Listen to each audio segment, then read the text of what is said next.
जी दोस्तों नमस्कार। हमारे यूट्यूब मंच पर आप सबका स्वागत है। हम इस वीडियो के माध्यम से उन कार्यरत शिक्षकों के बारे में कुछ बताना चाहते हैं जिनको सर्वोच्च न्यायालय द्वारा 2 साल का मौका दिया गया है कि अगर 2 साल के अंदर ये टीईटी नहीं क्वालिफाई होते हैं तो इनको बाहर कर दिया जाएगा। ऑर्डर आए लगभग 7-8 महीने हो गए, अतः इनके पास अब मुश्किल से 14-15 महीने बचे हुए हैं और उनके लिए बहुत ही खुशखबरी ये है कि टीईटी का विज्ञापन जारी हो गया है। वो लोग टीईटी का फार्म भर दें और मेहनत से पढ़ें, टीईटी की तैयारी करें। टीईटी अगर वो निकाल लेते हैं तो उनकी नौकरी सुरक्षित रहेगी, नहीं तो 2 साल बाद स्वतः उनको सेवानिवृत्त का प्रमाण पत्र देकर घर बैठा दिया जाएगा। इसके बारे में आप सबको बहुत भली भांति जानकारी है। उसमें से कुछ ऐसे शिक्षक हैं जिनके लिए टीईटी बहुत बड़ी आफत बन के सामने खड़ी हुई है और सुप्रीम कोर्ट में पुनर्विचार याचिका भी दायर की जा चुकी है।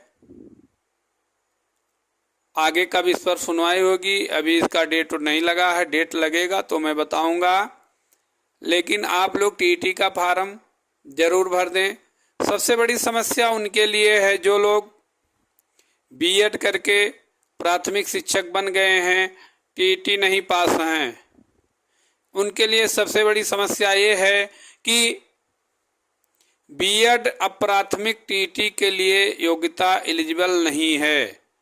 उनको मजबूरी में जूनियर का टीईटी देना पड़ेगा। अगर जूनियर का टेटो पास हो जाते हैं तो प्राथमिक से प्रमोशन के समय उनकी नौकरी बच सकती है। सबसे बड़ी दिक्कत यही है कि 1 से 5 की जो टीईटी की योग्यता है वो डीएलएड या बीटीसी है। वर्तमान में बीएड वाले प्राथमिक शिक्षक नहीं बन सकते हैं, इसलिए जो बीएड डिग्रीधारी 1 से 5 में पढ़ा रहे हैं उनके लिए टीईटी बहुत दिक्कत खड़ी कर दी गई है। और 6 से 8 का जो टीईटी सेकंड पेपर होता है वो इतना आसान नहीं है कि क्वालिफाई कर पाएं। इसलिए आप लोग मेहनत से पढ़ें ताकि आप सबके नौकरी बची रहे और भविष्य में आप सब सुरक्षित रहें, क्योंकि सुप्रीम कोर्ट का आदेश है ना कि सरकार का। क्वालिटी पर मतलब शिक्षा की क्वालिटी पर सुप्रीम कोर्ट का बहुत कड़ा रुख है। वो योग्यता के साथ कभी समझौता नहीं करेगी। सुप्रीम कोर्ट का आर्डर है जो सबको मानना पड़ेगा। आप लोग टीईटी का एग्जाम दीजिए, टीईटी की तैयारी में लग जाइए, कोचिंग ज्वाइन करिए, ऑनलाइन क्लास करिए, मेहनत से एग्जाम को दीजिए ताकि आप सब क्वालिफाई कर जाएं। बहुत दिन के बाद टीईटी का फॉर्म निकला है, ये सबको पता है। आप लोग टीईटी का फॉर्म 27 मार्च से फिलअप करना स्टार्ट हो जाएगा। आप लोग जल्द से जल्द फॉर्म को फिलअप करिएगा, क्योंकि अनुमान लगाया जा रहा है कि 22 से 25 लाख तक अभ्यर्थी आवेदन करेंगे। शुरुआत में साइट ठीक ठाक चलती है, बाद में चलते चलते साइट बैठने लगती है। इसलिए आप लोग तत्काल फॉर्म को फिलअप कर दीजिएगा। जैसा कि ये जो आदेश है ये माननीय सुप्रीम कोर्ट का आदेश है, इसके खिलाफ पुनर्विचार याचिका दायर की जा चुकी है। केस एक्सेप्ट होगा, सुनवाई होगी, क्या होगा वो तो डेट लगने के बाद पता चलेगा। लेकिन आप लोग सुरक्षित रहने के लिए टीईटी का तैयारी चालू कर दें। जो भी शिक्षक क्लास 1 से 8 के बीच में पढ़ाते हैं उनके लिए टीईटी बहुत ही ज़रूरी है। अभी तो फिलहाल ये परिषदीय स्कूलों के लिए लागू है, लेकिन भविष्य में जो 6 से 8 का एग्जाम 6 से 8 के क्लास को बच्चों को पढ़ाते हैं वो LT ग्रेड में माना जाता है। अतः हमारे कहने का मतलब यह है कि भविष्य में इंटर कॉलेजों में जो शिक्षक 6 से 8 तक के क्लास को पढ़ाते हैं, इंटर कॉलेज में भी TET लागू होगा, उनके लिए भी ये शर्तें लागू हैं। ऐसा नहीं है कि केवल परिषदीय शिक्षक के लिए ये सारी बातें लागू हैं। जो इंटर कॉलेज में पढ़ा रहे हैं अर्थात LT ग्रेड के हैं या TGT ग्रेड के हैं, उनके लिए भी यह नियम लागू है। वो लोग भी जूनियर का TET अवश्य पास कर लें, नहीं तो भविष्य में उनके लिए भी समस्या उत्पन्न हो सकता है।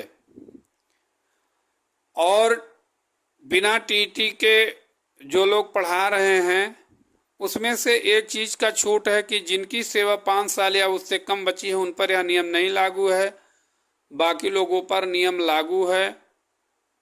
इस तरह से लगभग 60 से 70 हजार के बीच में शिक्षक परिषदीय स्कूलों में हैं। अगर इंटर कॉलेज का मतलब शिक्षकों को मिला दिया जाए, राजकीय inter college, aided inter college को सबको मिला दिया जाए तो हमारे समझ से ये संख्या लाख से ऊपर जा सकती है।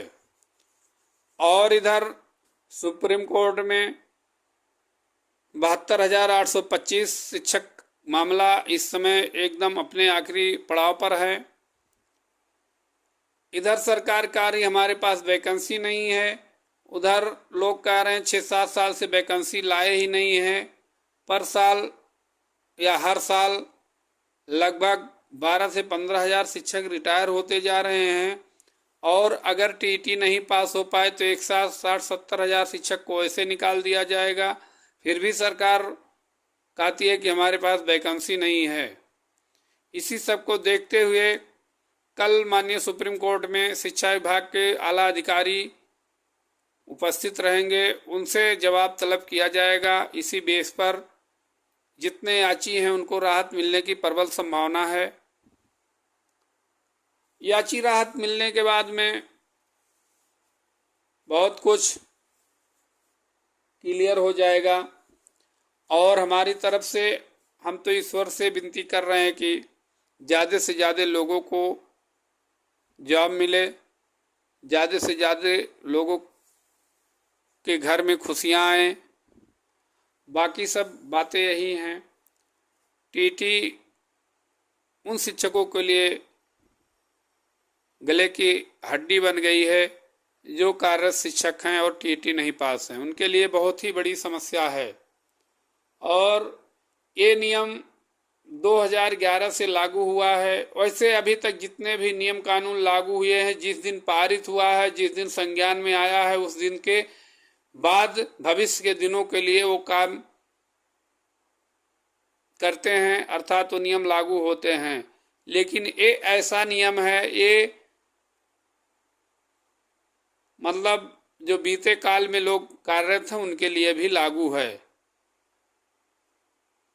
सुप्रीम कोर्ट का आदेश बहुत सोच समझ करके सरकार मान ली है, नहीं तो इस पर भी तमाम हंगामा हुआ। सरकार सुप्रीम कोर्ट के बातों का अवहेलना नहीं की। उनका कहना है कि हमें सर्वोच्च न्यायालय के आदेश का पालन करना है, हम उनका स्वागत करते हैं।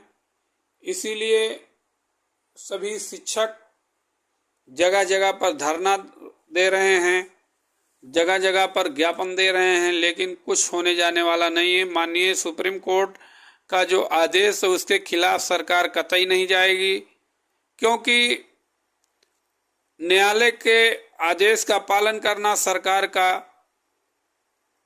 परम कर्तव्य है। अतः आप लोग TET की तैयारी में लग जाएं, जम के पढ़ाई करें। TET कोई इतना बड़ा पहाड़ नहीं है कि निकलेगा नहीं।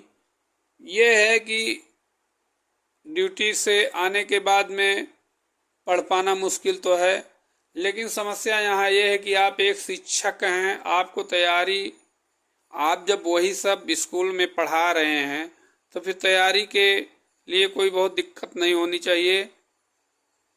कोर्ट इसी सब बातों को लेकर के ऐसा आदेश दिया है।